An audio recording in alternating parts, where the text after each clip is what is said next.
Hello बच्चों, कैसे हैं आप लोग। आई होप सो ठीक ही होंगे और आपकी पढ़ाई भी अपने फुल स्विंग पे चल रही होगी। ये मंथ ऑफ दिसंबर चल रहा है और लगभग खत्म होने पर है और एक महीने बाद ही आपके एक महीने भी टाइम नहीं बचा है, आपके एग्जाम लगे हुए हैं। तो जैसा कि आपको पता है, मैंने टारगेट जेई मेंस 2025 के लिए मैंने एक एससी वर्मा सीरीज शुरू की है, जिसमें एससी वर्मा के हर एक चैप्टर के अच्छे अच्छे क्वेश्चंस को 8 से 10 क्वेश्चन को सिलेक्ट करता हूँ। इसी सीरीज के सीरियल पे मैंने अभी तक 6 वीडियो लेक्चर डाल दिए हैं। मैंने शुरुआत 12th के टॉपिक से की है और आपके एग्जाम के पहले पहले तक सारा कंटेंट इसमें डालूंगा। तो आज हमारा इसी का सीरीज का 7 डे है, 7वां दिन है, जिसमें मैं इलेक्ट्रोमैग्नेटिक इंडक्शन टॉपिक शुरू करने जा रहा हूँ। जैसा कि आप देख पा रहे हैं, ईएमआई टॉपिक है, राइट। तो चलिए स्टार्ट करते हैं विदाउट डिले। इसमें मैंने करीब 15 क्वेश्चन सेलेक्ट किए हैं, सबके सोल्यूशन नहीं बताऊंगा। चार चार क्वेश्चन कुछ ऐसे भी हैं उनमें बीच में जिनके सोल्यूशन सेम टाइप के हैं, तो उनमें से एक या दो क्वेश्चंस को लेकर के मैं आगे बढ़ जाऊंगा। तो चलिए देखते हैं कौन कौन से क्वेश्चंस हमने सेलेक्ट किए हैं। तो जो मैंने क्वेश्चन सेलेक्ट किए हैं वो है 16 नंबर एक अच्छा क्वेश्चन है। इसमें 4 पार्ट पूछे गए डिफरेंट डिफरेंट टाइम में, जैसे ए बी सी डी अलग अलग टाइप कुछ वैल्यूज पूछी गई हैं, तो बहुत छोटे छोटे क्वेश्चन है, 2 पार्ट में इसमें करा दूंगा। फिर 17 नंबर है, उसी से मैच करता हुआ क्वेश्चन है। इसके बाद 35 नंबर है, जैसा 35 में कॉन्सेप्ट उसी से 1 स्टेप अहेड आगे और पूछा गया 36 में, तो मैंने दोनों क्वेश्चन ले लिए। देन आफ्टर हमारे पास है 41 number problem. 41 number is a very very good and important problem, not only in for JEE mains aspect, also for the JEE advanced examinations. Next is 42 number. It is also a very good problem.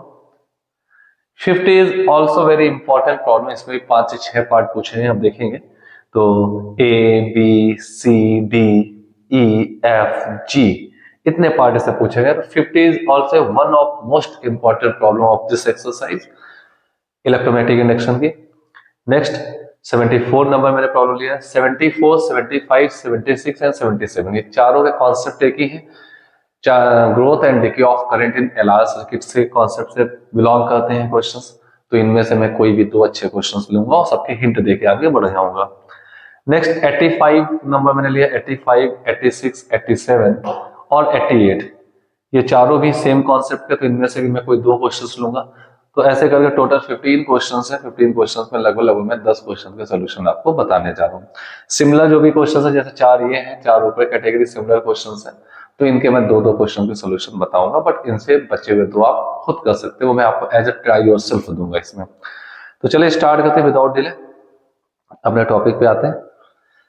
ये हमारा topic है SC Verma series target JMS 2025, topic है electromagnetic induction. ये सब different category questions हैं। अगर देखूं तो ये जिनको मैंने रेड कलर से अंडरलाइन कर रखा है, ये चारों एक ही कॉन्सेप्ट के, इनमें से कोई 2 बता दूंगा। ये चारों तो अगले चारों फिर डिफरेंट कॉन्सेप्ट के हैं बट सेम कॉन्सेप्ट के, ठीक है। तो उनमें से कुछ बताऊंगा। तो let start with question number 16। सबसे पहले क्वेश्चन नंबर 16 देख लेते हैं क्या है। क्वेश्चन नंबर 16 रीड करिए। देखिए जैसा दिया हुआ है, figure this shows a square loop of side 5 cm being moved toward right at a constant speed 1 cm per second. The front is enter the 20 cm wide magnetic field. ये magnetic field 20 cm तक फैली हुई है। At t equal 0, find the EMF induced in the loop at t equal 2 second, t equal 10 second, t equal 22 second and t equal 30 seconds. तो diagram देख लीजिए, magnetic field की value भी यहाँ दी हुई है 0.6 टेस्ला, 5 सेंटीमीटर का स्क्वायर फ्रेम है, 20 centimetre width of the magnetic field है, और इन इंस्टेंट पे इस पे आपको कैलकुलेट करना है induce EMF in the loop. Loop में इंड्यूस ईएमएफ कैलकुलेट करना है, राइट। तो चलिए स्टार्ट करते हैं क्वेश्चन नंबर 16 से। मेरे पास यहाँ बुक रखी हुई है तो मैं उससे देखता रहूंगा, आपको क्वेश्चन मैंने रीड करा दिया है। Let's start with the question number 16। Question number 16, आपके पास एक रीजन दिया हुआ है, मैग्नेटिक फील्ड का region, this one, this is 20 centimetre wide, 20 centimetre. अब आप गौर देंगे, हमारे पास एक लूप था, क्वाइल थी, जो जस्ट टी स्क्वायर 0 पे एंट्री करना शुरू होता है। 5 सेंटीमीटर उसका साइड था, टी स्क्वायर 0 पे जस्ट एंट्री करना शुरू करता है। मैं पहला क्वेश्चन इसका सॉल्व कर रहा हूँ टी स्क्वायर 2 सेकेंड पे। This is the 5 centimetre long 5 centimetre. अब अगर मैं t को 2 सेकंड का इसका डायग्राम दिखाऊं तो 2 सेकंड पे ये कुछ अंदर जा चुका होगा, ये लूप ऐसे अंदर जा चुका, ये 4 सेंटीमीटर साइड अंदर होगी, 4 सेंटीमीटर साइड अंदर होगी। अगर मैं देखूं तो इसके इस रीजन पर ही एक क्रॉसवर्ड मैग्नेटिक फील्ड दी थी, ये क्रॉसवर्ड मैग्नेटिक फील्ड है, तो ये क्रॉसवर्ड मैग्नेटिक फील्ड में एंट्री नहीं कर पाया है पूरा, just entering inside the field, तो इसके इतने रीजन में क्रॉसवर्ड फील्ड है, तो इतने रीजन में एक फील्ड आ जाएगी। अगर मैं ये दिखाऊं, इसको जूम कर दूं, तो सिर्फ इतने रीजन में एक फील्ड आ जाएगी, ठीक है। तो अगर मैं वायर का नाम दूं PQRS, PQRS नेम दो, तो PQRS में इसके 3 सेक्शन वायर के लूप के अंदर मूव कर रहे हैं फील्ड में, एक ये है, एक ये है और एक ये horizontal, 2 horizontal section. In horizontal section में कोई भी मैग्नेटिक फील्ड के कारण EMF जनरेट नहीं होगा। अब यहाँ पे इस प्रॉब्लम को सॉल्व करने के 2 तरीके हैं। मेथड 1 जो है वो है हम EMF निकाल लें -d∅dt से, और मेथड 2 है हम EMF निकाल लें मोशनल EMF से, दोनों से आता है। अब इनके लिए डिटेल एनालिसिस में इस समय नहीं बता सकते, इनके रिजल्ट्स होते हैं सीधे, तो मैं उनका यूज करूंगा। तो मैं आपको सिर्फ इतना बता सकता हूं, यहाँ पे ये जो वायर का ये एंड है P and Q, sorry loop ही हट गया यहाँ से, लूप को मैं फिर से बना देता हूँ। सपोज ये ऐसे लूप बना दिया मैंने, दिस वन, ये लूप बन गया। तो यहाँ पे Q और R, ये लूप जो है इसकी साइड लेंथ L है जो कि 5 सेंटीमीटर है। जब ये V वेलोसिटी से अंदर जा रहा है, कांस्टेंट वेलोसिटी से 5 सेंटीमीटर पर सेकंड से, तो इस लूप में जो EMF जनरेट होगा वही इस पूरे लूप का, इस वायर के एंड पे जो मोशनल EMF आएगा वही इस पूरे लूप का EMF कहलाएगा। तो दूसरा वाला वर्टिकल वायर अंदर अभी नहीं आया हुआ है, और ये इन हायर पोटेंशियल होगा और ये लोअर, और इसमें इसकी वैल्यू होती है VBL, नॉर्मल परपेंडिकुलर फील्ड में जा रहा है। तो इस समय इसमें एक EMF आ जाएगा VBL, L है 5 सेंटीमीटर, V है वेलोसिटी, वेलोसिटी है 5 सेंटीमीटर। वेलोसिटी कितनी दी हुई है, let us check, sorry for that, velocity 1 centimetre पर सेकंड दी हुई है, साइड लेंथ 5 सेंटीमीटर दी है, तो वेलोसिटी 1 सेंटीमीटर पर सेकंड है। मैं वहां चेंज कर देता हूं, velocity is not 5, this is 1 centimetre पर सेकंड, ठीक है। तो वेलोसिटी 1 सेंटीमीटर पर सेकंड, V1 हो गया, 1 सेंटीमीटर पर सेकंड है, तो 1 इंटू 10⁻²। मैग्नेटिक फील्ड यहाँ पे जो B दी हुई है 0.6 टेस्ला दी हुई है, 0.6, L है 5 सेंटीमीटर, तो 5 इंटू 10⁻², ये, ठीक है, दिस वन। अब इसको हम सॉल्व कर लें, कितना आएगा, 3 इंटू 10⁻⁴ वोल्ट। पहला पार्ट हमारा ये आंसर हो जाता है। अब दूसरा पार्ट इसका क्या कह रहा है, नेक्स्ट पार्ट देखते हैं। नेक्स्ट पार्ट कह रहा है एट t = 10 सेकंड में, t = 2 सेकंड में तो हो गया, t = 10 सेकंड में क्या कहाँ होगा, तो t = 10 सेकंड पर हम चेक करें EMF क्या आएगा, क्या कंडीशन होगी, लूप कहाँ पर होगा। तो 0 सेकंड में यहाँ से एंट्री कर रहा है, 10 सेकंड में कितना डिस्टेंस ट्रेवल करेगा, 10 सेकंड में 20 सेंटीमीटर डिस्टेंस ट्रेवल करेगा। तो सेकंड पार्ट अगर मैं दिखाऊं तो t = 10 सेकंड में ये लूप यहाँ पर आ गया होगा, कलर बदल देता हूं, t = 10 सेकंड में लूप यहाँ आ गया होगा, इसका फ्रंट एंड जो है यहाँ पे जस्ट आउट होने वाला है, हुआ नहीं है। ये आपके पास R होगा, ये Q होगा, PQRS, तो ये पूरा ही लूप अंदर है, पूरा ही लूप अंदर, इसमें इसके फ्लक्स में कोई चेंज नहीं हो रहा है, तो no change in flux, no change in flux, तो यहाँ पे EMF क्या आएगा, 0, ये आपका सेकंड आंसर हो जाएगा। जब तक लूप इन बिटवीन कहीं भी रहेगा तो इसका फ्लक्स फिक्स रहेगा, लोकेशन बदलती रहेगी, तो इन बिटवीन कहीं भी रहेगा, यानी कि आप ये मान लीजिए 1 की स्पीड से जा रहा है, इसकी स्पीड कितनी है, 20 सेकंड बाद 20 सेंटीमीटर डिस्टेंस चलने का, स्पीड इसकी 1 सेंटीमीटर पर सेकंड है, ठीक है। तो 5 सेकंड पे t = 5 सेकंड में दिखाओ, यहाँ पे जस्ट पूरा एंट्री कर गया होगा, t = 5 सेकंड में, तो 0 से लेकर 5 सेकंड तक इसमें एक EMF होगा जो कि नॉन जीरो, तो जस्ट इंटर करता रहेगा तो EMF बदलता रहेगा, सॉरी फ्लक्स चेंज होता रहेगा तो EMF रहेगा। फिर 5 सेकंड से लेकर के 20 सेकेंड तक 20 सेंटीमीटर डिस्टेंस चल गया, तो यहाँ पे E0 रहेगा। ये कॉन्सेप्चुअल पॉइंट है। 0 से 5 सेकंड तक जस्ट एंट्री करते समय ओनली फ्लक्स बदलेगा और एग्जिट करते समय फ्लक्स बदलेगा। इन बिटवीन कभी फ्लक्स चेंज नहीं हुआ तो कोई ईएमएफ नहीं आएगा। तो एंट्री करने में इसको 5 सेकंड लगेगा, तो 0 से 5 सेकंड तक ईएमएफ अपीयर होगा, अगर रजिस्टर से करंट भी अपीयर होगी। 5 से लेकर 20 तक ये इसी के बीच में मूव करता रहा, तो एग्जैक्टली एट 20 सेकंड पे इसमें कोई ईएमएफ जनरेट नहीं होगा। हाँ, बियॉन्ड द 20, तो 20 से लेकर के 25 तक एग्जैक्टली 25 सेकंड पे ये लूप यहां पर होगा 25 पे। तो बियॉन्ड 25 यानी कि टी इक्वल ग्रेटर देन, अब यहां लिख दो टी ग्रेटर देन 25 सेकंड पर ईएमएफ फिर से 0 होगा, क्योंकि ये फील्ड से बाहर निकल चुका, फ्लक्स होगा ही नहीं बदलेगा। ठीक है, अब अगला आपका एक इसमें थर्ड पार्ट दे रहा है, वो थर्ड पार्ट क्या है, तो 30 सेकंड पे देखें डी पार्ट 30 सेकंड पे, तो 25 सेकंड बाद तो ये बाहर निकल गया, तो फ्लक्स चेंज, इसका आंसर भी 0 होगा। 22 सेकंड में अभी भी बीच पर होगा, बीच में होगा, तो 22 सेकंड पे कहां पाया जाएगा, बीच में होगा, और जस्ट एग्जिट करने की कंडीशन पर होगा। तो 22 सेकंड देख लेते हैं, टी इसको तो 22 सेकंड पर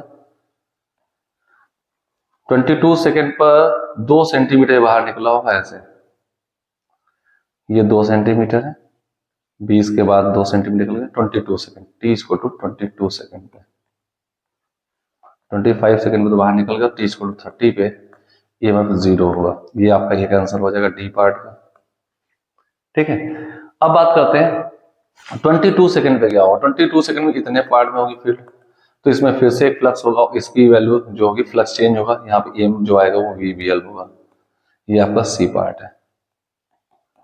हाँ, अब मैं आपको बता दूं, क्योंकि इसमें जब जब ये एंट्री करता जा रहा होगा तो लगातार इसमें फ्लक्स यहां से लेकर यहां तक फ्लक्स बढ़ रहा होगा, तो इसमें एक लॉ लगता है IIN, मैं लॉ का नाम लिख देता हूं, इनवर्ड इंक्रीजिंग नॉर्थ। IIN एक लॉ होता है, IIN।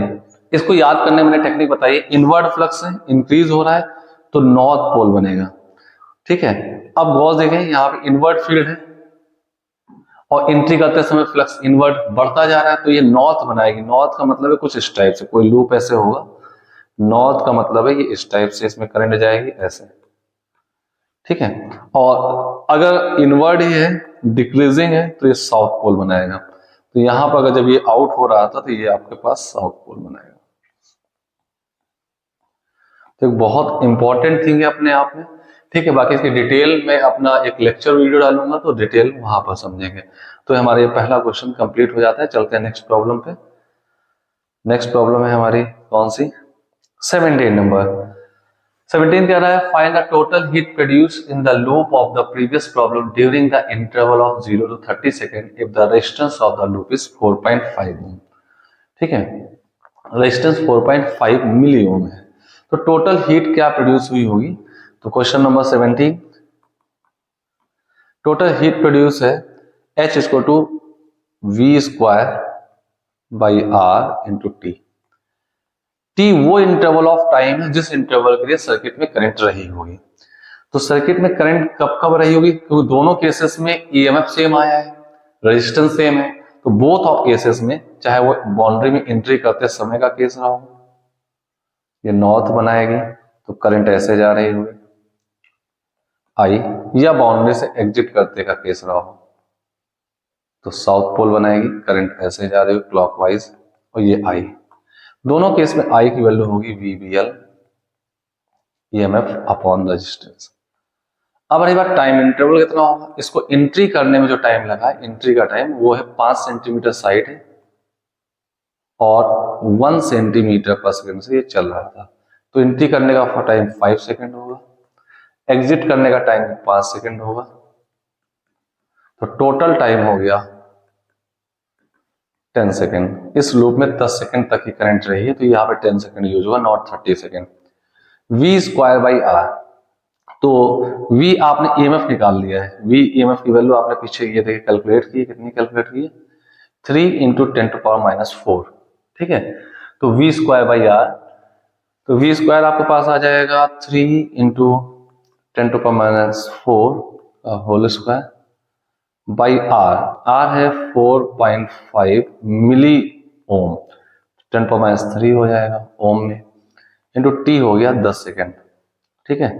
तो 3 इंटू 10 टू पावर 3 का स्क्वायर 9 इंटू 10⁻⁻8 इंटू 10 इंटू 10⁻³ पर गए 10⁻4 upon 4.5, 2 times 2 into 10 to power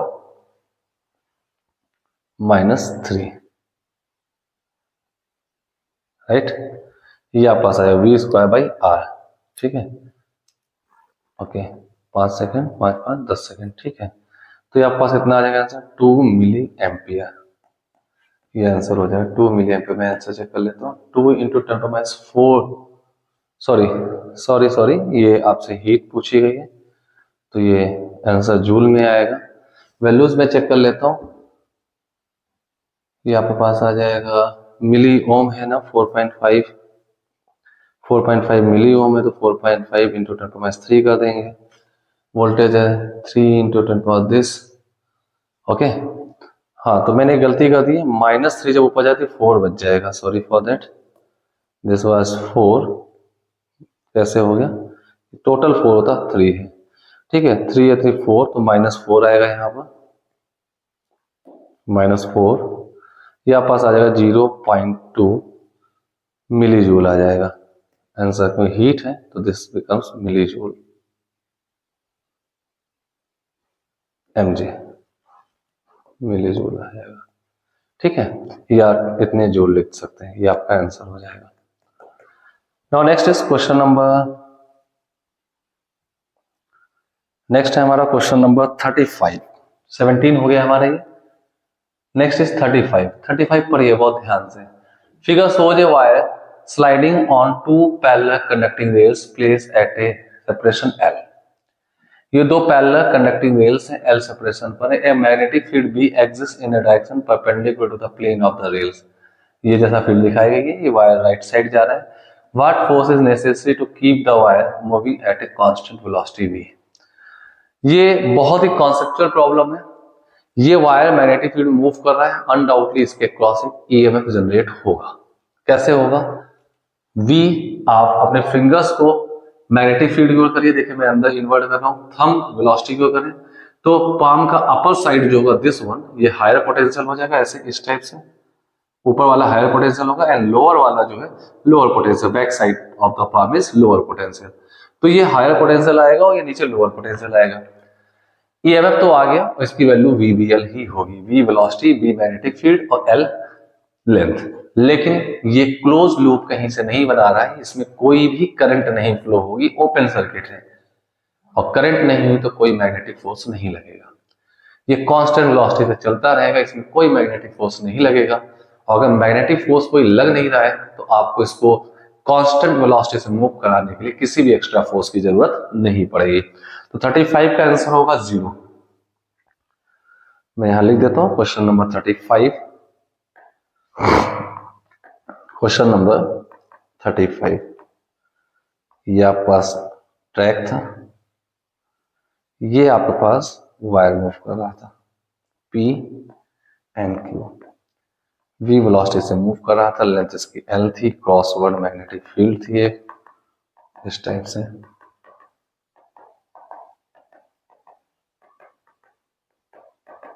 ठीक है। मैग्नेटिक फील्ड की वैल्यू B थी। तो आपके पास ईएमएफ तो आएगा VBL, और ईएमएफ आने के बावजूद यहाँ पर ये हायर पोटेंशियल हो जाएगा, ये लोअर पोटेंशियल। आप चाहे इसको पॉजिटिव भी कह सकते हैं, इसको नेगेटिव टर्मिनल ऑफ बैटरी की तरह मान करके ऐसा कह सकते हैं। बट फोर्स इसमें जो लगेगा वो 0 लगेगा इसको होल्ड रखने के लिए, तो मैग्नेटिक फील्ड ने कोई फोर्स नहीं लगाया है, राइट। तो ये क्वेश्चन नंबर 35 था। इसी पे क्वेश्चन नंबर 36 कुछ और कहना चाह रहा है, वो देख लेते हैं। क्वेश्चन नंबर 36 देखें क्या कह रहा है। यस, यही डायग्राम है। अब 36 में उसी में कुछ चेंज कर दिया। फिगर इतने सोच U shaped wire of with L placed in A perpendicular magnetic field B। ये आपके पास यहाँ पे रखा हुआ है, ठीक, L लेंथ है, मैग्नेटिक फील्ड में रखा हुआ है।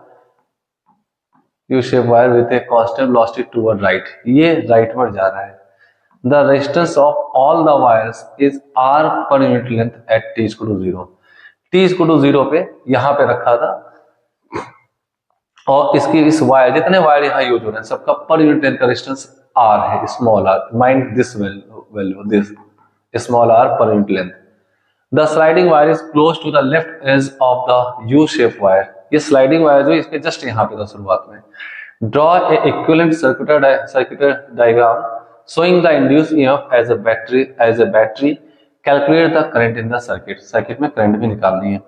ये बहुत अच्छा क्वेश्चन है। चलिए हम क्वेश्चन को दिखाते हैं, शुरुआत करते हैं क्या क्या करना चाह रहे हैं। राइट, लेंथ L है, वेलोसिटी V है, B मैग्नेटिक फील्ड है, और ये लेफ्ट एंड से स्टार्ट करता है स्लाइड करना। Question number 36, very important problem. 36 number देखेंगे।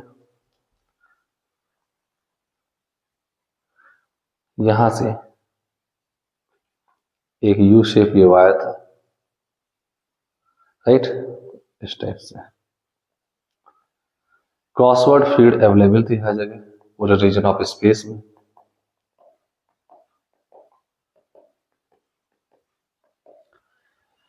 राइट, अब यहां से t इक्वल टू 0 पर वायर हमारा, वायर को मैं डिफरेंट कलर से ले लेता हूं, वायर हमारा यहां पर था, यहीं पर वायर था ऐसे। देखिए मैंने थोड़ा सा साइड करके बनाया है, देखिए इसको, ये देखिए थोड़ा सा साइड करके बनाया। ये वायर है हमारा, पी क्यू वायर है, पी एन क्यू। टी इसको 0 पे यहाँ वायर था। क्वेश्चन नंबर कौन सा है, मैं इधर से देख लेता हूँ, और मेरे पास इधर मोबाइल पे भी है। हाँ, a wire of length s side used with a constant velocity v toward right. The resistance of all the wire per unit length is small r, and the unit length r per unit length. T is 0. Sliding wire is close to the side edge of U-shaped wire. Draw a equivalent circuit diagram showing the induced EMF as a battery. Calculate the current in the circuit. Circuit में आपको current भी पता करनी है, ठीक है। तो मान लेते हैं T इक्वल टू T पर वायर यहाँ पे आ गया होगा, T इक्वल टू T पर वायर यहाँ कहीं आ गया होगा, ठीक है। T इक्वल T पर वायर यहाँ आ गया, और ये डिस्टेंस है x डिस्टेंस है, वेलोसिटी v से चल रहा था, तो x की वैल्यू जो होगी वो vt होगी, क्योंकि कांस्टेंट वेलोसिटी से चल रहा था, ठीक है। x की वैल्यू vt होगी, राइट। तो this length is vt, this is also x, it means vt, this is l। तो इस लूप में यहां पर पॉइंट P पर हायर पोटेंशियल होगा और Q पर लोअर पोटेंशियल होगा, ठीक है। तो इसको मैं ऐसा मान सकता हूं, ये total length of the loop, total length of loop क्या है, टोटल लेंथ ऑफ लूप जो हमारे पास आएगी वो आएगी 2L प्लस 2VT। चेक कर लीजिए, because this is L, this is L, this is VT, this is VT, 2L plus 2VT। तो टोटल रेजिस्टेंस इसका क्या आ जाएगा, रेजिस्टेंस आएगा, यूनिट लेंथ का रेजिस्टेंस आपको स्मॉल r दिया था, तो इतनी लेंथ का रेजिस्टेंस क्या हो जाएगा, स्मॉल r मल्टीप्लाइड बाई 2 को बाहर ले लेते हैं, L plus VT, small r का मल्टीप्लाई कर देते हैं। एक भी अपने आप एक इंपॉर्टेंट टर्म है। ये रेजिस्टेंस हो गया। अब ईएमएफ कितना जनरेट होगा, ईएमएफ वो होगा इसी वायर में ही, पीक्यू वायर में जनरेट होगा, ये हायर एंड हो जाएगा और ये लोअर एंड हो जाएगा, this is higher end this is lower, और होगा VBL, ये हो गया। तो इस सर्किट में करंट कितनी होगी, as a function of time निकालना, तो इस सर्किट में जो करंट आएगी, करंट की वैल्यू जो आएगी I की वैल्यू होगी E अपॉन R इक्विवेलेंट। तो I की वैल्यू आ जाएगी VBL upon R equivalent. R equivalent कितना आ जाएगा, 2 स्मॉल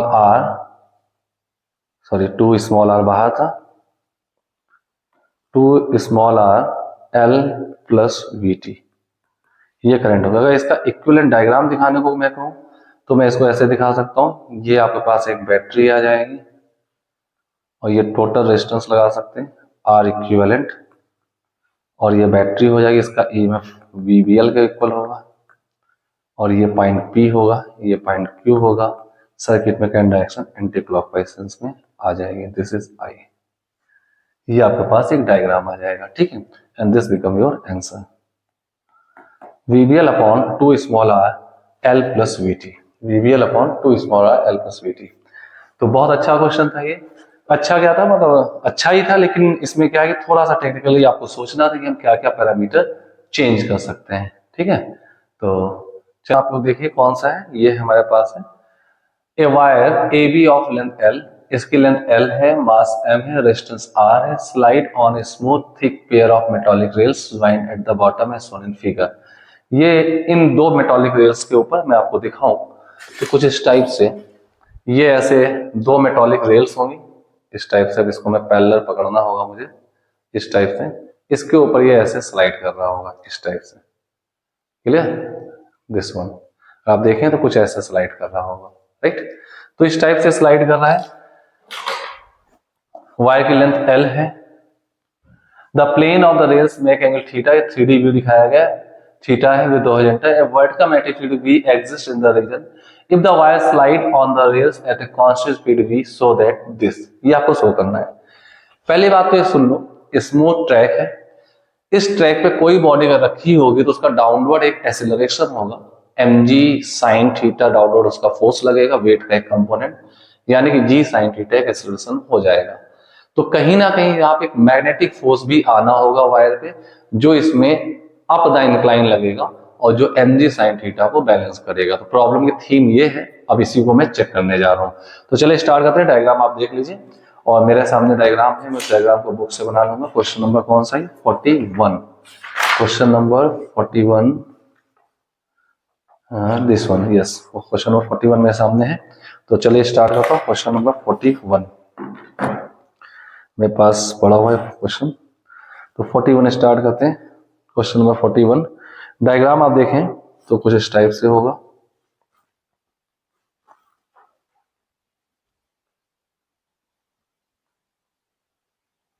इस टाइप से एक डायग्राम दिया हुआ है, ये एंगल थीटा, ये दो ट्रैक हैं, इस दो ट्रैक पर स्मूथ ट्रैक है, एक वायर PQ ऐसे रखा हुआ है, AB नाम दिया है इन्होंने, साइड लेंथ L है इसकी, और यहाँ पे एक ऐसे मैग्नेटिक फील्ड भी अवेलेबल है, राइट, ओके।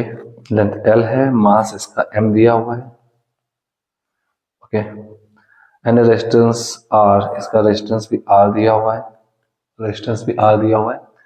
तो सबसे पहले देखें यहाँ पे, इस पे बाहर की ओर निकलते, अगर मैं ऊपर वाले फ्रेम से देखूं तो बाहर की ओर निकलते मैग्नेटिक फील्ड है, ये वायर लगातार नीचे भी वेलोसिटी से कांस्टेंट से आ रहा है, तो लगातार ये एरिया कम होता जाएगा। तो जैसे आप जानते हैं एक law IIN, inward increasing north, अगर इनवर्ड फील्ड होती वो इंक्रीज हो रहा होता फ्लक्स तो नॉर्थ होता। अब यहाँ पे क्या है, आउटवर्ड है और कम हो रहा है, तो एक ये कन्वर्ट हुआ, एक ये कन्वर्ट हुआ, भी ये नॉर्थ पोल ही आएगा। नॉर्थ पोल का मतलब ये हुआ इसके अंदर करंट का सेंस कुछ ऐसे डिसाइड होगा, ठीक है। इसका मतलब है कि करंट जो है ये किस नॉर्थ यानी कि एंटी क्लॉकवाइज सेंस में फ्लो होगी, इस टाइप से ये एंटी क्लॉकवाइज सेंस में करंट आ जाएगी आई, राइट। तो अगर आप देखें तो ये वायर ऐसे है, तो इस वायर में से B से A की ओर करंट जा रही है। अब मैं इसका 3D व्यू दिखाने जा रहा हूँ। 3D व्यू कैसे है वो देखिएगा जरा ध्यान से। अगर आप इस पेन को वायर मान लो, टिप की जो डायरेक्शन है वायर में करंट डायरेक्शन है, तो ये वायर में A से B, अभी पहले आपको जो ये चीज दिखाई जा रही है ऐसे, ये देखिएगा, ये बैक ऑफ द पेन है और टिप करंट की डायरेक्शन को बताएगा। तो ये ऐसे A to B to A current ऐसे जा रही है। आप डायग्राम देखिए, B टू A करंट ऐसे जा रही है, इंक्लाइन प्लेन है, ठीक है, ये इसका इंक्लाइन प्लेन है। अब इसको मैं ऐसे दिखा रहा हूँ, तो आपको B का से भी क्रॉस सेक्शन दिखेगा वायर का, करंट इसमें अंदर की हो जाएगी, ये देखिए टिप ये है, इस टाइप से अंदर की हो जाएगी। तो इस क्रॉस सेक्शनल व्यू को देखेंगे वायर के, और 2D प्लेन पे देखेंगे। तो अब प्लेन पे अगर मैं देखूं तो ये कैसा डायग्राम दिखाई देगा, कुछ ऐसे, ये थीटा एंगल हुआ, ये वायर का B एंड दिखेगा, और यहाँ पे क्रॉस पे बना दो। क्रॉस का मतलब क्या है, करंट ऐसे अंदर की हो जा रही है। अब B एंड अंदर होगा, उस साइड आपको दिखेगा नहीं, A सॉरी, और B का क्रॉस सेक्शन व्यू ये दिख रहा है, तो इस पॉइंट इज B, ये पॉइंट B है, राइट। अब देखते हैं यहाँ पर करंट, ये क्रॉस बता रहे हैं, इसमें करंट अंदर की ओर है। अब यहाँ पे एक मैग्नेटिक फील्ड थी, मैं मैग्नेटिक फील्ड को ब्रेक करता हूं। मैग्नेटिक फील्ड यहाँ पर ऐसे लग रही थी B, वर्टिकली अप, तो मैं यहाँ पे ऐसा मान लेता हूं along the incline x axis and vertically y axis perpendicular to the incline। तो यहाँ पर परपेंडिकुलर टू द इंक्लाइन ये एंगल थीटा बन जाएगा because this angle is theta. तो बी का एक कंपोनेंट ये बी वाई हो जाएगा और एक बी एक्स हो। यहाँ पे एक फील्ड नहीं, मैं दो फील्ड मान लेता हूँ बी एक्स, इसको कट कर देता हूँ। ठीक है, दो फील्ड मैंने मान ली, अब उसको एक्स मत समझ जाइएगा। एक बी एक्स हो गया, एक बी वाई हो गया, राइट। अब देखिए इन फील्ड से दोनों से कंपोनेंट से फोर्स निकालना आसान होगा क्योंकि थीटा 90 बन जाता है। तो फोर्स कितना और कितना लगेगा वो चेक कर लेते हैं। तो जरा ध्यान देखिएगा, सबसे पहले मैं बी एक्स से फोर्स चेक करता हूँ। वायर में करंट जो ये वायर की टिप है, तो ये एंड ए था, तो एंड ए पे करंट अंदर की होती है, बी ये है, करंट अंदर की ओर है। ठीक है, करंट अंदर की ओर हो गई, मैग्नेटिक फील्ड ये देखिए, ये टिप है, टिप की डायरेक्शन अंदर की ओर हो गई, मैग्नेटिक फील्ड वो है, तो आई एल क्रॉस बी। तो देखिए थंब हमारा inward the plane of, plane के इनवर्ड अंदर की ओर जा रहा है। तो अगर मैं बात करूं जो फोर्स लगेगा बी एक्स फील्ड से, उस फोर्स की डायरेक्शन में यहां लिख देता हूं, वो फोर्स लगेगा ऐसे,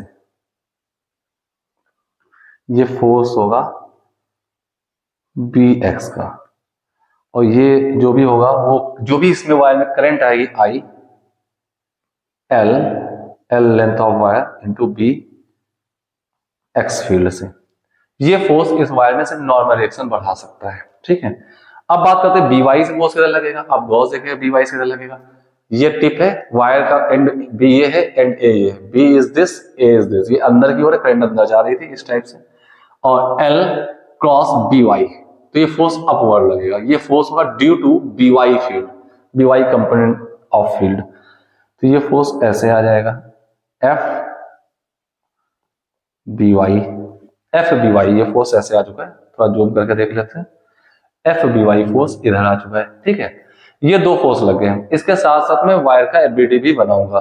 ठीक है, एफ बी वाई वैल्यू क्या होगी, एफ बी वाई वैल्यू होगी आई एल लेंथ, ठीक है, एन बी वाई। हाँ मैं यहां पे लिख दूं शॉर्ट में, बी एक्स जो तुम्हारे पास होगा वो होगा B sine theta, B Y जो होगा वो बी कॉस थीटा होगा, B Y B cos theta. ठीक है, अब एफबीडी की बात करूं तो एक फोर्स रेड कलर से मैं फोर्स दिखा रहा हूं, एमजी का एक कंपोनेंट एमजी साइन थीटा इधर आ जाएगा, और एक कंपोनेंट होगा एमजी कॉस थीटा इस लाइन में, एमजी कॉस थीटा। ठीक है, एमजी ये था, उसके दो कंपोनेंट मैंने तोड़ दिए। ठीक है, ये एमजी रहा होगा तो हम इसको नहीं ट्रीट करना है, उसके दो component MG cos theta sine theta तोड़ दिया। अब आउट द प्लेन यहां पे एक नॉर्मल रिएक्शन भी लग रहा होगा, एन नॉर्मल रिएक्शन, तो ये नॉर्मल रिएक्शन इन दोनों फोर्सेस के सम को बैलेंस कर लेगा। अब रही बात mg sin थीटा नीचे है और ये f force due to B Y upward है, ये दोनों जब बराबर हो जाएंगे तो वायर एक कांस्टेंट वेलोसिटी से नीचे आएगा, v होगा कांस्टेंट। इट मींस हमें यहां ये रिजल्ट पता चल गया, mg sin theta, mg sin theta जो बैलेंस होगा force due to B Y magnetic field, तो mg sin थीटा आपके पास आ जाएगा force due to B Y magnetic field, वो कितना आ रहा है I L B Y, I L into B Y. ठीक है, अब आपको यहां कुछ चीजें लिखनी, बी वाई तो आपके पास है, कितना लिखा है B cos theta, B Y को हम बी कॉस थीटा लिख देंगे, आई कितना होगा ये हमें चेक करना है। तो आई कितना होगा, यहाँ पे आई की वैल्यू जो आएगी वो होगी ईएमएफ जो भी आया होगा upon resistance of the wire, आपके पास आई आ जाएगा ईएमएफ, ईएमएफ यहाँ कितना होगा, सिर्फ इस वायर के मूव करने से, वी वेलोसिटी से मूव करने से ईएमएफ आएगा, और ईएमएफ होगा वी बी एल। अब मैं आपको बता दूं यहाँ मैग्नेटिक फील्ड भी दो हैं, तो जो बीएक्स वाली फील्ड है उससे कोई भी ईएमएफ जनरेट नहीं होगा। ठीक है, हाँ बीवाई वाली फील्ड से ही ईएमएफ जनरेट होगा, तो वही फील्ड इसमें फोर्स भी लगा रही है, तो यहाँ बी का मतलब बीवाई से होगा, तो कांस्टेंट वेलोसिटी वी, बीवाई मतलब B cos theta into L, ये आपके पास आई की वैल्यू आ चुकी है, और बीवाई आपके पास ये है, इसको यहां रख दीजिए और चेक करते हैं, एम जी साइन थीटा इसको to I, I means V B cos theta into L into B Y हो गया बी कॉस थीटा, राइट। आपको बी की वैल्यू निकालनी, बी स्क्वायर बचा रखे, बाकी नीचे ले जाए, अपॉन आर भी होगा, आई होगा ईएमएफ अपॉन रजिस्टर, तो अपॉन आर भी आ जाएगा, सॉरी वहां आर छूट गया था, ठीक है। तो आपके पास यहाँ अपॉन में आर भी हो जाएगा, ईएमएफ आई की वैल्यू मैंने ये लिखी अपॉन आर, तो ये आपके पास आएगा M G R sine theta upon, अगर मैं इस बी को अलग कर लूं तो आपके पास आएगा V L square cos square theta equal to B square, तो बी इधर लेकर रूट लगा दो तो हमारा ये रिजल्ट प्रूफ हो जाता है, हेंस प्रूफ्ड। यही हमको प्रूफ करना था। तो बहुत अच्छा क्वेश्चन था, थोड़ा 3D में कंपोनेंट ऑफ फील्ड तोड़ने थे, ये रिजल्ट प्रूफ हो चुका है। चलिए रिजल्ट मैच कर लेते हैं। रिजल्ट आपका देखिए क्या था, M G capital R sine theta upon V L square cos square theta, और हमारा रिजल्ट देखें M G capital R sine theta upon V L square cos square theta root होगा, तो ये हमारा रिजल्ट प्रूफ हो जाता है। तो बहुत इंपॉर्टेंट प्रॉब्लम में थी, याद रखिएगा। चलिए देखते हैं अगली प्रॉब्लम कौन सी है हमारी। Next problem is 42 number. 42 number problem देखिए, बहुत आसान सी है, बस ईएमएफ को एज ए बैटरी शो कर देना है। Consider the situations shown in figure. The wire P1, Q1 and P2, Q2 are made to slide on the rails with the same speed 5 cm per second. दोनों 5 cm per second से slide कर रहे हैं। Find the electric current in the 19 ohm resistors. इस 19 ohm resistors में electric current निकालनी है। Both the wires move toward right. अगर दोनों वायर राइट मूव कर रहे हैं, if P1, Q1 moves toward left and P2, Q2 moves toward right. दो पार्ट पूछे गए, एक में दोनों ही राइट मूव करा दीजिए और एक में लेफ्ट, एक को लेफ्ट और दूसरे को राइट मूव करा दीजिए, तो क्या चेंजेस आएंगे। तो चलिए इस डायग्राम को देखते हैं, देख लीजिए। दोनों की लेंथ, दोनों की इंटरनल रेजिस्टेंस 2 ओम है, वायर की लेंथ 4 सेंटीमीटर है, और हमें क्या क्या दिया हुआ है इसमें, बाकी कुछ और नहीं दिया। स्पीड 5 सेंटीमीटर पर सेकेंड है। मेरे पास क्वेश्चन है, मैं अब इसका डायग्राम बनाता हूँ। Let start with question number 42। Question number 42 number question, मैं डायग्राम बना लेता हूं। यहाँ पास 2 ट्रैक्स हैं, ट्रैक को थोड़ा सा मैं थिक बना देता हूं।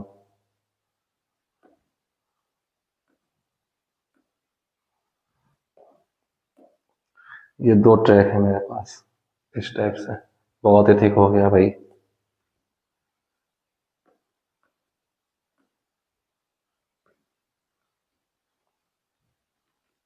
ऐसे 2 ट्रैक बना देता हूं, ठीक है।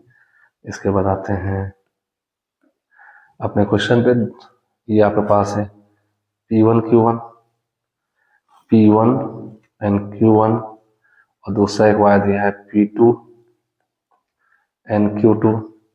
यहाँ पे एक 19 ओम का रेजिस्टेंस लगा हुआ है, 19 ओम का, और ये 2 ओम रेजिस्टेंस है, 2 ओम रेजिस्टेंस है। क्रॉस ये this gap is 4 centimetre, speed 5 centimetre पर सेकेंड से वायर चलाए जाएंगे, राइट।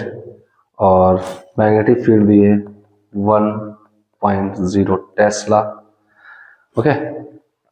तो ये आपके पास कंडीशन दी हुई है। इसकी कंडीशन में आपसे कहा है 5 सेंटीमीटर पर सेकेंड से जा रहे हैं, 19 ओम रेजिस्टर से।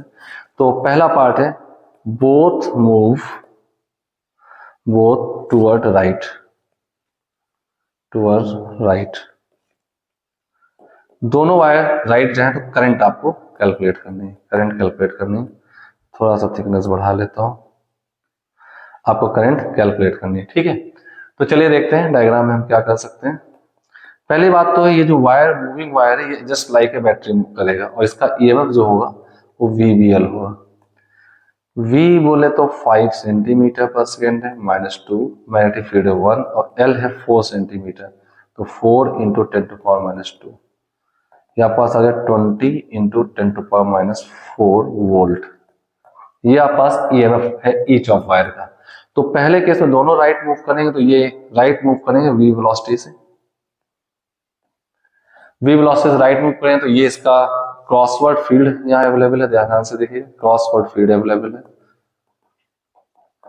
तो वायर में फील्ड अंदर की ओर, वेलोसिटी की ओर थम, तो अपर साइड जो होगा, ये दोनों वायर के अपर साइड हायर पोटेंशियल होंगे, लोअर साइड लोअर पोटेंशियल होंगे।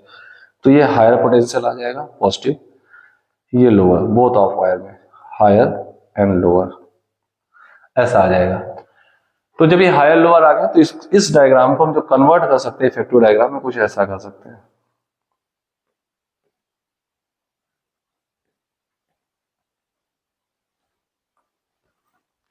दोनों वायर को एज ए इफेक्टिव बैटरी मान लिया,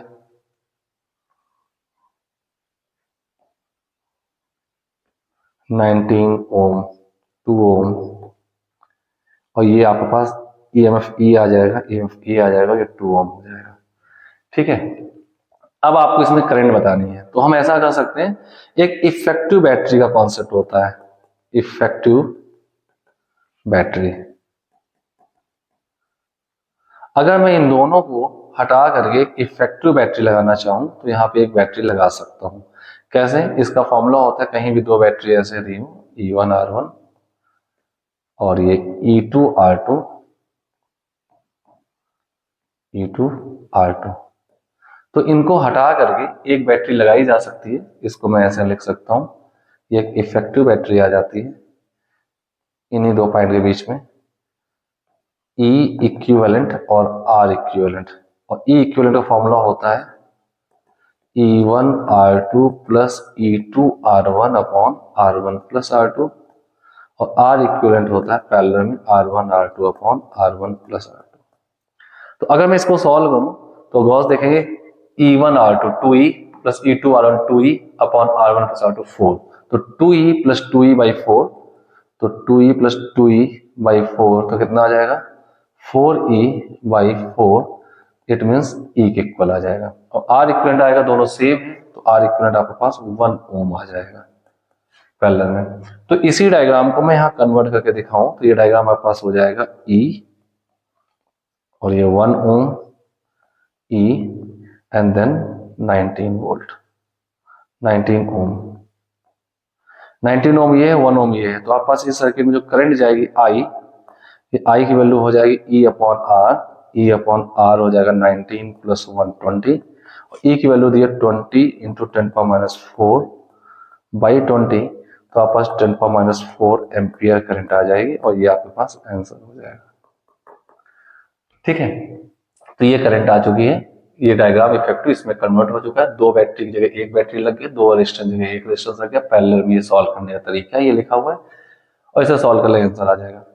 हाँ, अगर दूसरे केस में बात करें, ये पहला केस है, दूसरे केस में अगर एक लेफ्ट और एक राइट जाता है, एक राइट जाता है और एक लेफ्ट जाता है, तो दोनों में अभी भी EMF की वैल्यू यही होगी, बस इसकी पोलरिटी बदल जाएगी, इस बैटरी पोलरिटी अप हो जाएगी, तो जब ये अप होगी तो पोलरिटी चेंज होने से माइनस साइन काउंट हो जाता है, और माइनस काउंट हुआ तो इस वाले फॉर्म में लगाएंगे तो 2E माइनस 2E 0, EMF 0 हो जाएगा, तो सर्किट में कोई करंट जाएगी नहीं।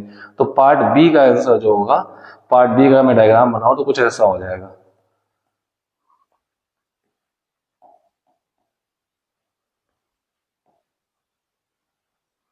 नाइनटीन ओम, 2 ओम, 2 ओम, ये E और ये E, हाँ पोलरिटी बदल गई क्योंकि एक लेफ्ट जा रहा था और एक राइट जा रहा था V वेलोसिटी से, तो पोलरिटी बदल गई। तो इनका इफेक्टिव निकालेंगे तो इनका इफेक्टिव डायग्राम में आएगा, आपके पास जो बैटरी आई है रेजिस्टेंस होगा, और ये 19 ओम होगा,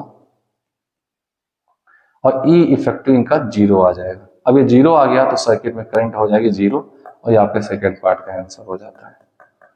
राइट, तो चलते हैं नेक्स्ट प्रॉब्लम में। ये फॉर्मूले भी अपने आप में करंट इलेक्ट्रिसिटी में बताए जाते हैं, इफेक्टिव कॉम्बिनेशन ऑफ सेल्स और बैटरी के केस में, तो आप मेरा वो वीडियो देख सकते हैं। आगे बढ़ते हैं, अगली प्रॉब्लम कौन सी है। Yes, one of the most awaited problem of this chapter, बहुत अच्छी प्रॉब्लम है, और ये अच्छी में बेसिक प्रॉब्लम भी है, इसके साथ साथ इसमें और भी लॉट ऑफ डिफिकल्टी लगा करके एससी वर्मा प्रॉब्लम दिए हुए हैं। अगर आप उन सबको कर लेते हैं तो एडवांस भी कहीं दूर नहीं रहता। अगर आप इस एससी वर्मा चैप्टर बुक से इलेक्ट्रोमैग्नेटिक इंडक्शन के सारे प्रॉब्लम को समझ के सॉल्व कर लेते तो बहुत अच्छे लेवल के प्रॉब्लम दिए हुए हैं। तो मैंने अभी मेंस का टारगेट लिया था, तो सारे इसके अपर लेवल के क्वेश्चंस नहीं लिए हैं, बेसिक लेवल का लिया है, बट इसको समझने से आगे के क्वेश्चन को समझने में कुछ अंडरस्टैंडिंग जनरेट हो जाती है। तो चलते हैं 50 नंबर प्रॉब्लम पढ़ते हैं। एक कंडक्टिंग वायर AB, ये AB वायर है, of length L, resistance R and mass M, ये सब कुछ दिया है इसका। Slide at t=0 down a smooth vertical thick pair of connected rails as shown in figure, ये डायग्राम में दिया, यानी कि दो रेल्स ऐसे होंगी वर्टिकल, ये ऐसे वर्टिकल होंगी, ऊपर से कनेक्टेड भी होंगी, और ये वायर इस पे ऐसे स्लाइड करता हुआ नीचे आ रहा होगा। ये ऊपर से कनेक्टेड होंगे, ध्यान दीजिएगा, ठीक है। ये ऐसे स्लाइड करता नीचे आएगा, ओके। तो इसको इसका एमजी नीचे खींच रहा होगा, right. Uniform magnetic field be exist in the space in a direction perpendicular to the plane of the rails. ये आउटवर्ड डायरेक्शन में एक मैग्नेटिक फील्ड भी अवेलेबल है। Write the induce EMF in the loop at instant t. इसमें induce EMF निकालना है, उसकी direction निकालनी है, what would be the magnitude and direction of induce current in the wire. इस वायर में करंट निकालनी है। इसका velocity, find the downward acceleration of the wire, acceleration निकालना है आफ्टर सफिशिएंट टाइम। ये कांस्टेंट वेलोसिटी से गिरने लगेगा, वो वेलोसिटी भी बतानी है। So that the rate of heat developed in the wire is equal to the rate of which the gravitational potential energy decreases after steady state is reached। तो बहुत से पॉइंट हैं, मैं सारे पॉइंट इसमें सॉल्व करने जा रहा हूँ। मुझे क्वेश्चन दोबारा पढ़ने की जरूरत नहीं। मास m दिया है, लेंथ l दी हुई है, ग्रेविटी को g ले लेना है, मैग्नेटिक फील्ड को b ले लेना है। बाकी इसमें और किसी भी पैरामीटर की हमें कोई भी जरूरत नहीं है। तो लेट स्टार्ट क्वेश्चन नंबर 50। बहुत अच्छा प्रॉब्लम है क्वेश्चन नंबर 50।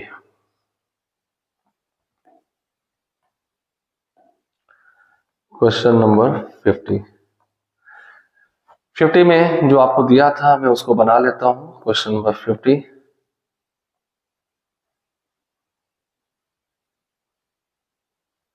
ऐसे दो रेल्स दी हुई, कनेक्टेड रेल्स हैं।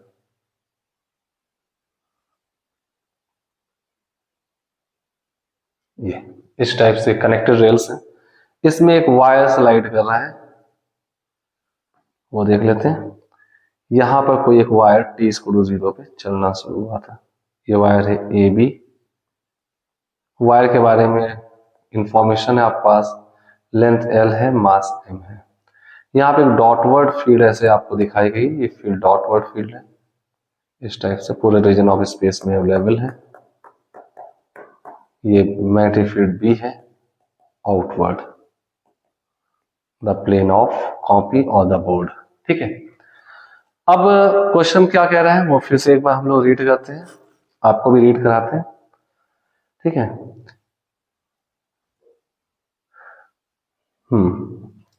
Wire of mass m start sliding at t=0 down a smooth vertical thick pair of connected rails. ये वायर स्लाइड करना शुरू करता है t=0 पे। तो t=0 पे अगर स्लाइड करना शुरू कर रहा है, ये t=0 की इसकी कंडीशन है, तो इसकी वेलोसिटी इनिशियल जो है वो 0 होगी। रेस्ट से स्टार्ट किया है इसने, स्टार्ट टू स्लाइड डाउन, ठीक है। आफ्टर t पे मैं इसका डायग्राम देखता हूँ, ये कहीं दूर पहुंच गया होगा। t पे मान लेते हैं यहां पहुंच गया, a डैश b डैश इसकी नई लोकेशन होगी।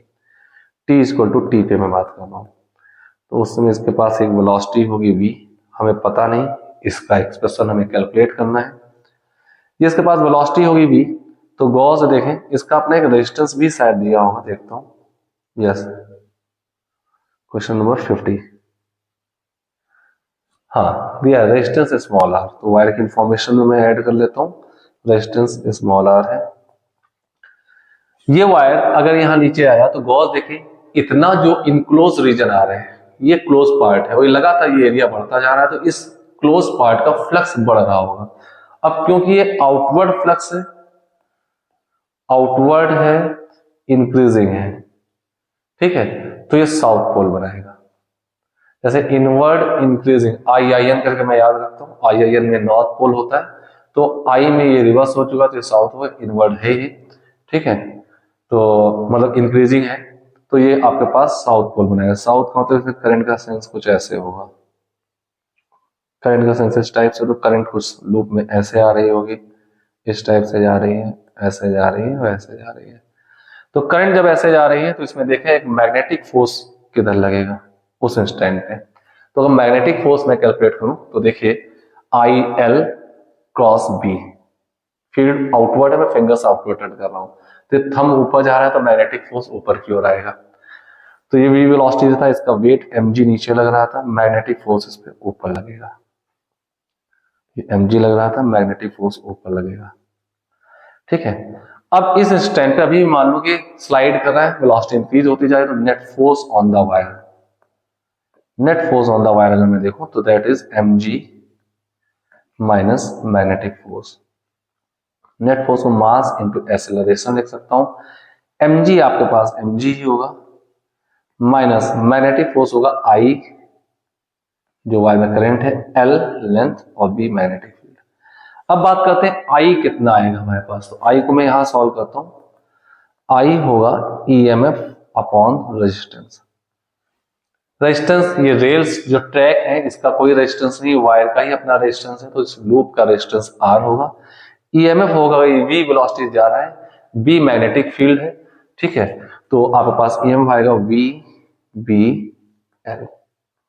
V वेलोसिटी है, B मैग्नेटिक फील्ड है और L इसकी लेंथ है अपॉन R, ये I की वैल्यू होती है, I यहां डाल देता हूं, तो MA equal to mg minus I जगह VBL, I के प्लेस पर VBL रखा हो, एक LB और तो स्क्वायर हो जाएगी इनके, B square L square upon R हो जाएगा।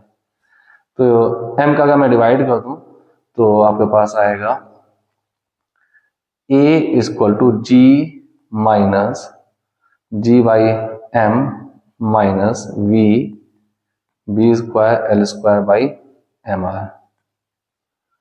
ऐसा हो जाएगा नहीं हो जाएगा, ठीक है, तो ऐसा करता हूं, इसको यहां से हटाता हूं, मैं थोड़ा सा और अच्छे सिंप्लीफाई करूं जिससे कोई पैरामीटर छूटे नहीं।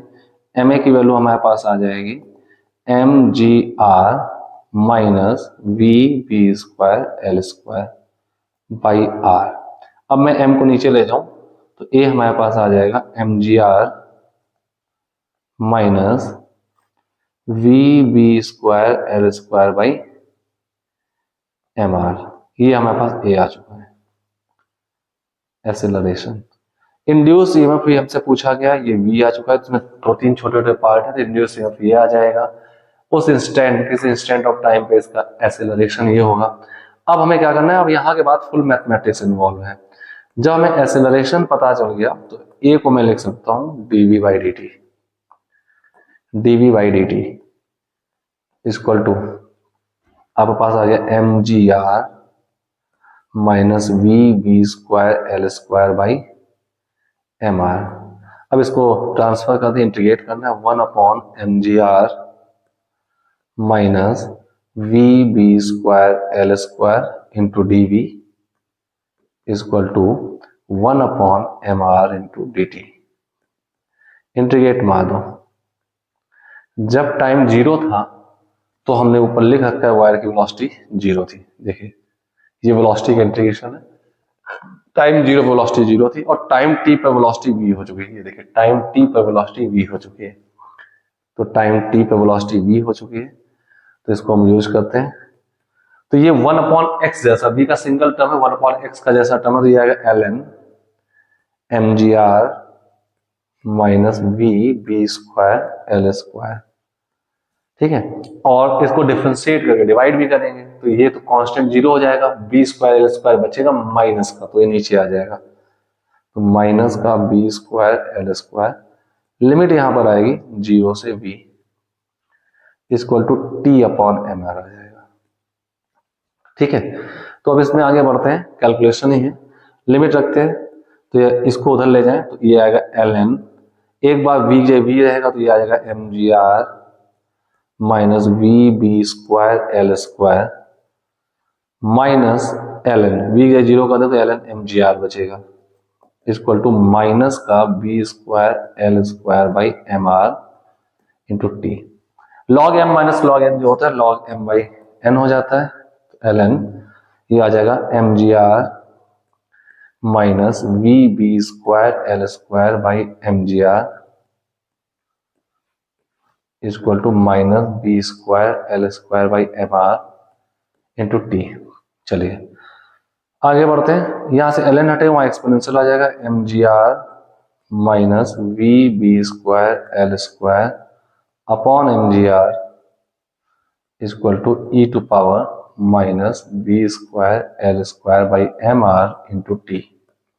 इसको उधर मल्टीप्लाई करें तो यहाँ पे mgr था, ये mgr था, ये इधर मल्टीप्लाई होगा, फिर इसको इधर ट्रांसफर करते हैं, उसको उधर ट्रांसफर करते हैं, तो माइनस का mgr इंटू ई की power minus B square L square by MR into t equal to V B square L square, ये हो जाएगा राइट। तो यहाँ से कुछ कॉमन ले लें तो सीधे हमारे पास आंसर आ जाएगा velocity as a function of time. Velocity आ जाएगा mgr, कॉमन आएगा mgr upon B square L square, bracket आएगा 1 माइनस ई की power minus B square L square by M R into T. ये आपके पास जो रिजल्ट निकल के आया ये है velocity as a function of time. बहुत अच्छा सा रिजल्ट है, एक्सपोनेंशियली वेलोसिटी डिक्रीज होती जा रही है, ये एक्सपोनेंशियली वेलोसिटी इंक्रीज होती जाए, 1 माइनस का फंक्शन है तो एक्सपोनेंशियल वेलोसिटी इंक्रीज होती जा रही है। तो at t equal to infinity after long time, तो इसकी पावर इनफाइनाइट हो तो 1 अपॉन ई की पावर इनफाइनाइट, वो 0 हो जाएगा तो ये टर्म 1 हो जाएगा। तो वी मैक्स जो आया एस सी वर्मा बुक में जो रिजल्ट लिखा है इस टर्म में नहीं लिखा है, वी मैक्स टर्म लिखा है, इसको वीएम करके लिखा है। वीएम आपके पास आएगा एम जी आर अपॉन ये amplitude maximum value V square L square, ये आपके पास मैक्सिमम वेलोसिटी आ गई। ठीक है, तो ये आपके पास मैक्सिमम वेलोसिटी आ चुकी है। आगे बढ़ता हूँ, इसको थोड़ा रिसेट कर देता हूँ, क्लियर। तो ये आपके पास जब मैक्सिमम वेलोसिटी आ गई तो गॉस देखे मैं v को क्या लिख सकता हूँ, v को लिख सकता हूँ वीएम 1 माइनस गॉस देखें M G R upon B square L square, तो यहाँ पे वीएम के टर्म में बनाया गया था। ठीक है, तो अगर मैं आर का ऊपर नीचे मल्टीप्लाई कर दूं, आर का ऊपर नीचे या इसी टर्म पे यहाँ मैं दिखा देता हूँ B square L square by M R में, अगर मैं आपके पास क्या था जी का ऊपर और जी का नीचे मल्टीप्लाई कर तो M G R upon B square L square, M G R upon B square L square जो होगा इतना ये टर्म, इतने को 1 अपॉन वी एम कहा जा सकता है, 1 अपॉन वी एम, तो 1 माइनस ई की पावर ऊपर जी बचा रहेगा minus G T upon V M. ये थोड़ा सा जगह कम पड़ गई, इसको मैं यहां से हटाऊं, ई की power minus G T upon V M भी लिख सकता हूं ऐसे। तो ये आपके सामने रिजल्ट आ जाता है, वी एम एक कॉन्स्टेंट वैल्यू होगी। तो बहुत अच्छा रिजल्ट था, आप इसको चेक कर सकते हैं। आगे बढ़ते इसी में एक लास्ट पॉइंट और पूछा है, उसको देखते हैं क्या कह रहा है। Find the velocity as a function, देखो मैंने कौन से पार्ट पूछे गए थे, पहला पार्ट था write the induced EMF in the loop at instant t when the speed of wire is v, वो vbl होगा। What will be the magnitude and direction of the induced current in the wire, वही मैंने बता दिए, vbl by resistance होगी। Find the downward acceleration of the wire at this instant, वो सबसे पहले मैंने निकाल लिया था। After sufficient time the wire start going with the constant velocity, find this velocity vm, वो भी हमने भी निकाल लिया। Find the velocity of wire as a function of time, function of time से ही मैंने मैक्सिमम वेलोसिटी निकाला है। Find the displacement of the wire as a function of time, अब डिस्प्लेसमेंट निकालना है तो वेलोसिटी का फंक्शन आ गया है, उसी को ds बाय dt कर देंगे, डिस्प्लेसमेंट आ जाएगा। दूसरा पार्ट है so that the rate of heat develop in the wire is equal to the rate at which the gravitational potential energy is decrease after steady state is reached. ठीक है, तो ये भी आपको शो करना है। तो चलिए बढ़ते हैं, अगर आपको डिस्प्लेसमेंट निकाला तो मैं अब अगले दो पार्ट नहीं करने जा रहा हूँ, इसके बाद ही आपको v को ds बाई dt करके इंटीग्रेट कर देंगे, फंक्शन आ जाएगा। और दूसरा पार्ट जी पार्ट जो पूछा है so that the rate of heat develop in the wire is equal to the rate at which the gravitational potential energy decreases after steady state. तो रेट ऑफ हीट डेवलप यानी कि power निकालनी है। ठीक, तो पावर दो तरीके से हम चेक कर सकते हैं, एक फोर्स इनटू वेलोसिटी यानी ग्रेविटेशनल फोर्स इनटू वेलोसिटी, इनका मल्टीप्लाई कर दें, वो वही आएगा जो आपका टर्म आने वाला है, सर्किट बना है उसमें रेजिस्टेंस करंट जो आपने निकाली है, जो भी current as a function of time आ रही है, करंट में अगर मैं मल्टीप्लाई कर दूं आई स्क्वायर आर करके तो पावर जनरेट होगी। तो ये दो चीजें आप कर सकते हो। तो मैं हिंट लिख देता हूं आपके लिए, आपके पास एफ पार्ट का जो आंसर है v को ds बाई dt करके इंटीग्रेट कर दीजिए, गेट योर आंसर, इंटीग्रेट कर दें और उसके बाद get your answer, get your answer. तो ये मैं आपको TYS दे रहा हूं, चेक कर लीजिए, सिंपल से मैथमेटिक्स इन्वॉल्व है। और जी पार्ट जो कह रहा है, जी पार्ट में आप पावर दो तरीके से निकालेंगे, एक निकालेंगे आई स्क्वायर आर करके किसी इंस्टेंट ऑफ टाइम टी में, आई उसमें फिक्स हो चुकी होगी आई स्क्वायर आर करके, और दूसरा फोर्स इनटू वेलोसिटी करके, और चेक करेंगे दोनों की वैल्यू सेम आएगी जब वेलोसिटी कांस्टेंट हो चुकी, ध्यान रखिएगा, यानी v को vm यूज करना है, राइट। तो ये दोनों में आपको मैं TYS दे रहा हूं, कमेंट में बताएं आप ये कर पाए या नहीं, अगर नहीं कर पाए तो मैं आपको सॉल्व करके दूंगा। Now the next problem is, let start the next problem. Next problem हमारी, हाँ, एक सिमिलर टाइप की कुछ प्रॉब्लम्स हैं, मैं उन पे बात कर लेता 75 इन LR सर्किट L दिया है, R दिया, connected cross 2 volt battery, E दिया, T इसको 0 पर di/dt निकालना है, rate of change of current निकालना है, T इसको 100 पर निकालना है, सब में di/dt निकालना है। तो बेटा आपको I का फॉर्मूला पता है, मैं हिंट दे रहा हूँ, I का फॉर्मूला पता है, I इसको टू होता है ग्रोथ ऑफ सर्किट में, I इसको to I naught 1 minus e की पावर t/τ, I इसको to I naught 1 minus e की power tau. Just a minute, yes 75 में ये फॉर्मूला हो जाएगा। अब इसमें ही आपको क्या करना है, इसमें आपको वैल्यू डाल देनी है। आपके पास I नॉट होता है E/R, ये आपको दिया है, R दिया हुआ है, आपको di/dt चाहिए, तो आप ऐसा कर सकते हैं, इसको ब्रैकेट ओपन करें, d/dt ऑफ I मतलब आपके पास हो जाएगा I naught minus I naught e minus t/τ। तो di/dt आपके पास आएगा I नॉट का तो 0 हो गया, माइनस I नॉट, इसका आएगा e माइनस t/τ ही बना रहेगा, बट माइनस t/-1/τ का मल्टीप्लाई हो जाएगा, माइनस I नॉट को E/R कह सकते हैं, टाउ को L/R कह सकते हैं, R हो गया कैंसिल, e माइनस t/τ आ गया है। तो सॉल्व करके आपके पास माइनस माइनस ये प्लस भी हो गया था, तो आपके पास आ जाएगा E/L e की पावर माइनस t/τ। ये di/dt वैल्यूज पुट करते जाएं, आपको आंसर मिलते जाएंगे हर एक पार्ट के, राइट। चलिए आगे बढ़ते हैं। नेक्स्ट 75 और 76 भी इसी तरीके है, और 77 भी इसी टाइप से है। तो चलिए हम चलते हैं नेक्स्ट कैटेगरी में, कैटेगरी क्वेश्चन नंबर 85 पे। क्वेश्चन नंबर अगला देख लेते हैं क्या हमारे पास, क्वेश्चन नंबर 85 है। An LR circuit which EMF is connected to T equals 0, find the charge Q which flows through the battery during 0 to T। LR circuit है, एक EMF E से कनेक्टेड है, T equals 0, find the charge Q which flows through the battery during the T equals 0 to T and work done by the battery during this period, find the heat developed during this period, वगैरह वगैरह, ये सारी चीजें निकालनी है। तो इसके लिए बहुत सिंपल से इन्हीं फॉर्मूलों का यूज करना है। क्वेश्चन नंबर 85, क्वेश्चन नंबर 85 अगर कोई आपके पास LR सर्किट है, L एंड R, इसको EMF की बैटरी से कनेक्ट किया गया है, L एंड R। तो यहाँ पे आपको करंट के सारे फॉर्मूले पता हैं, तो I का फॉर्मूला ग्रोथ में होता है I naught 1 minus e minus t/τ। आपको पता होना चाहिए I नॉट मैक्सिमम करंट है, जो कि E/R होगी, ये E वोल्ट की बैटरी है, और टाउ जो होगा वो L/R होगा। अब आपको कैलकुलेट क्या करना है, कितना चार्ज फ्लो हुआ 0 से t टाइम तक। तो सिंपल बात है, इसको dq/dt कर दीजिए, यहाँ पास आएगा I naught minus I naught e minus t/τ, और dq equal to I naught minus I naught e minus t/τ into dt। Total charge निकालना है, 0 से q फ्लो हुआ, टाइम 0 से t हुआ। अब यहाँ पे एक जनरल फंक्शन बन जाएगी, दो इंटीग्रेशन आएगी, integration I not into dt 0 से t, और एक माइनस का integration I not into e minus t/τ। Resistor of resistance 202 and a battery of EMF 200V a T। ये PDF क्यों बोल गया भाई? आई थिंक ये PDF ने कुछ बोलना शुरू कर दिया है। T minus 10 milliseconds।